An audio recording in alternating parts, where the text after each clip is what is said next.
In my talk, I'm going to try to give you a very high-level introduction on the business of mobile games, and also some of the opportunities and limitations that are in there. Is there anybody here in the room, I know a few, but maybe some people I don't know yet, that make mobile games for a living or distribute them? Okay, well, fortunately that's only a small group. You can go away now because, you know, if I tell something you don't know already, you're not much of a professional, I guess. But for the rest of the room, there should be some interesting information here. But before we go into mobile games, this slide, there's two numbers on it, and you're probably guessing what they are. Well, what they are is the revenues in the global games software industry and the global movie industry. And what you see is that in 2007, they've pretty much ended up at the same level. And that's not even taking into account the sales of the hardware that you use to play the games on. So video games on all the platforms combined is a very serious and very large business that, it's probably turning into the biggest entertainment business in the next decade. Another perspective financially on the games industry is how much money is being invested in it. And despite the downturn that became very apparent in the industry as a whole, 2008 was an incredible year. More than $1 billion of venture funding went into games companies throughout the world. And it's decreasing somewhat, but a lot less than some of the other sectors. So also, if you're a startup, the games industry is still a relatively interesting space to be active in. An example of a company that was able to raise now in total over $20 million is Playfish from the UK. They make games for social networks. It was actually founded by a guy who founded Microspace, which is one of the original mobile games developers and publishers in Europe, that later went on to become Glue. And they make games for social networks, so it's very easy to invite your friends and have a tournament with them. And this is just, I think, the latest one they launched, the mini golf game. And they get about, I think it was like 10 million game sessions a day already. So it's not just the traditional video games industry, also on the web, a lot of new opportunities are opening up, and it seems that games integrated with social network are where it's at the moment. Focusing on the Netherlands, what we have here is that in total 72% of anyone that's over 8 years old, and probably under as well. I mean, my son is almost 4 and he already figured out how to get my DS and start playing games on it. I never taught him, but he gets it. So 72%, almost everybody does it. It's not TV yet, but it's getting close. It's still growing very strongly. It's over €500 million now. These are the latest figures I could find, and projected to go up to more than €700 million in the next couple of years. Well, I guess everybody recognizes this, right? Yeah, you've all played a mobile game, and this is probably the most played game in history. Kind of amazing if you think of it. And I once met the guy who developed this game in '97, a Finnish guy, and he got a Lifetime Achievement Award at some mobile entertainment event. And it was just a very shy Finnish engineer. But this single guy made the game that more people than anyone else have played. And that is a very good expression of the power and the reach that mobile games have.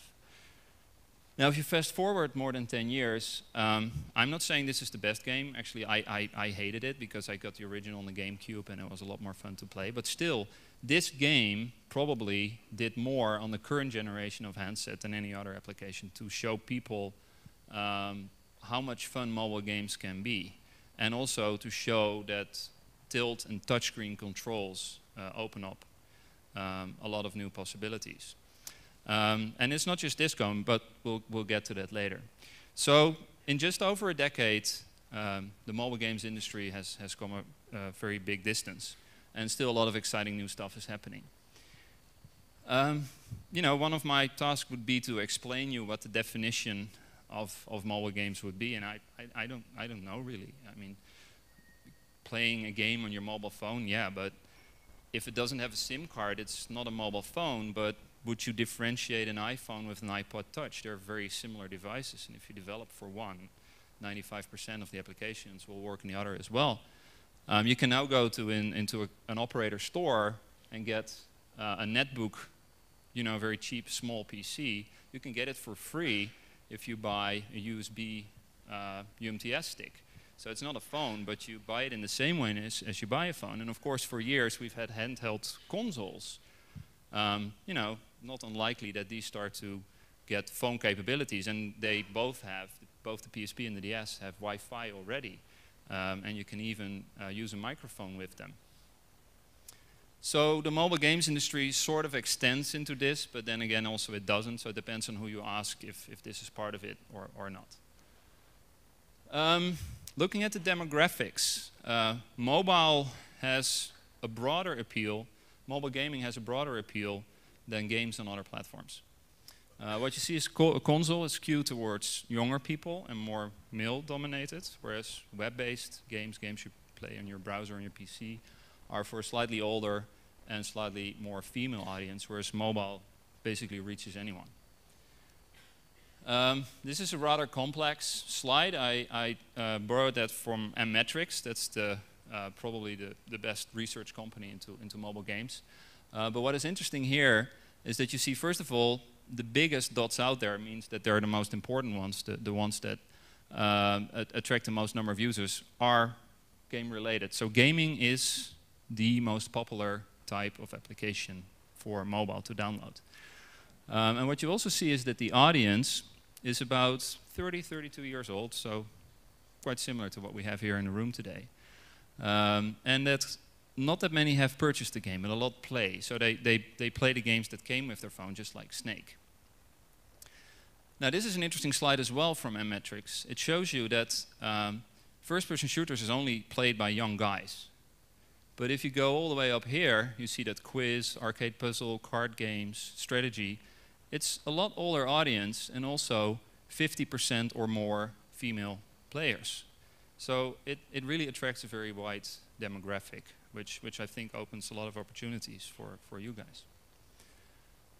This is where the money is coming from. Today, China, Far East, is by far the biggest. Japan is the single biggest mobile games market at the moment, probably worth over $1 billion. And Europe is steadily increasing as well, basically following the same curve as North America. If you look at the games that are the most popular, this is the chart for May for the UK. That's the most recent one I could find, and the UK has the best tracking of mobile game sales. The top 5 pretty much could have been the top 5 3 years ago. Those are evergreen games that are popular all the time, and I guess only the Indiana Jones one was related to a movie that was coming out at that time. So that shows a little bit the problem of the mobile games market. It's not very innovative. Also, if you look at iPhone, that is actually very encouraging because the top 10 shows that 6 of the top 7 paid apps of all categories are games. So iPhone is very much, the success of the App Store is very much fueled by games. How do the games get to market? The presentations later today will cover that in a lot more detail, but there's 4 categories. Traditionally, the operators sell the majority of the games to the consumer using Vodafone Live, T-Mobile T-Zones, or iMode. Samsung, the hardware, you can get some games bundled with that. The App Store is the new model, the new kid on the block. And Glue and Jamba are selling direct to consumers by, for instance, TV advertising. Okay, my last 2 slides. There is a dark side to the mobile industry, and it's not pretty. The growth has been flattening. The traditional Java-based mobile games industry, the growth has been pretty much flat for the past 2 years. A lot of the traditional companies working on that are in trouble. You know, some of them have gone out of business.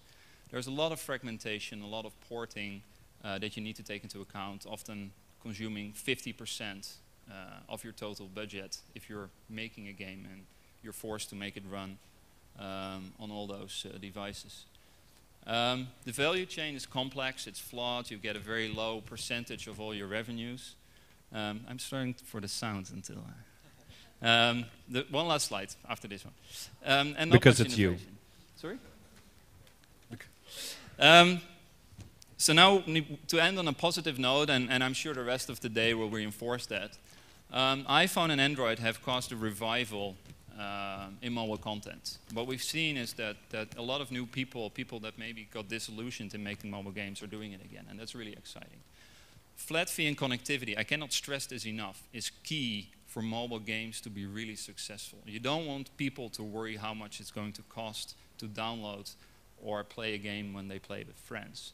Location-based gaming is finally becoming a reality. It's finally becoming, they've been around forever, it's just that nobody figured out how to make money with them, but that's now starting to change, and I guess we'll see that today as well. Social networks and games. Social networks are the killer app for mobile phones. So combine it with games, you've got a very strong combination. Of course, the innovation is back, not just in the hardware, but also in the game concepts that make it possible. So I think it's now the most exciting time we've ever seen for mobile games. I'm very happy you're all here. I hope my introduction gave you a good starting point. And I'm really looking forward for the rest of the day because we've got some great speakers. Okay, thank you. Thank you, Jeroen.